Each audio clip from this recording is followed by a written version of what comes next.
And people are talking about Atiku, and they're talking about Buhari. Atiku, Buhari. What is the comparison? Well, let me start by saying that I know vice presidents and hopefully president, vice president, and hopefully President Abubakar Atiku very well because we served. I mean, I served under his government, him and President Obasanjo.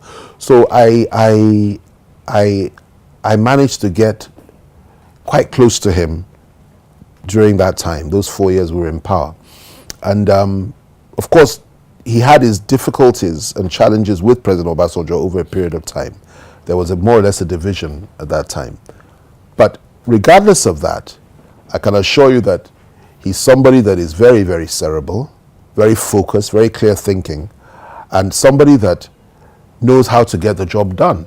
Most importantly, he's been trained by Obasanjo. He's actually a product of Obasanjo. So he has that sincerity of purpose that Obasanjo has inculcated in virtually every single one of us that worked around him or worked for him.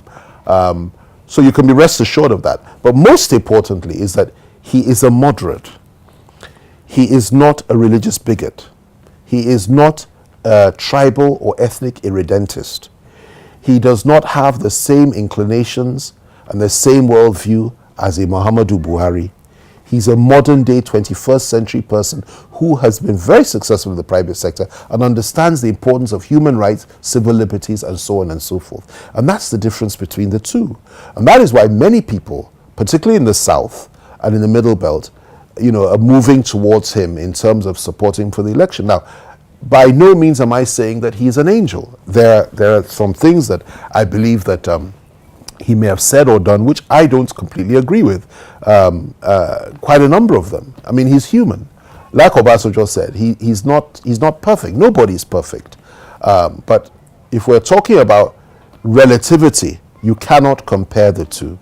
Atiku is 1,000 light years better than Obasanjo, than Buhari can ever be. And that's why I think it's important that people will support him rather than supporting Buhari. For Nigerians, I hear from some Nigerians that I'm not even going to bother to vote in this election. I don't.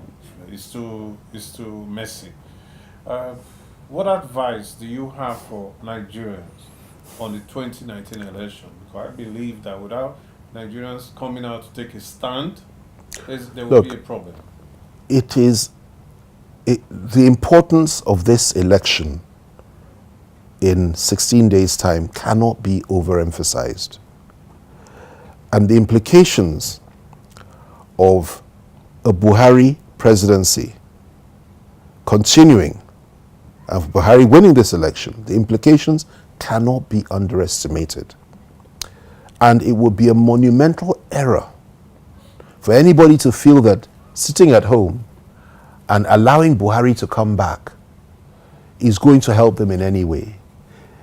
If you know that you are suffering, if you know that you feel threatened, if you know that you are scared morning, day and night of your own shadow, if you know that Nigeria is being turned into a totalitarian state, which is even worse than under military rule, if you know that the country is on the brink of disaster, possibly dissolution, if you know that various sections in this country are saying they don't want to be Nigerians anymore because they are fed up with what is going on, if you know all this and they want to leave, and if you know that you can only push people up to a certain point, that when you push them and push them and push them, when they get to the wall, their back is to the wall, they're not going to dig into the wall and dig through, they will fight back. And we're almost there. If you know all this, and you know that Buhari is the cause of all this, then you need to exercise your mandate to go out there and vote Buhari out of power and vote somebody else into power. My choice is Atiku, not because he's an angel, but simply because I think he's infinitely better than Muhammadu Buhari. But whoever it is you want, go there and vote for this person. Don't sit at home. No, don't just vote. Get others to vote as well.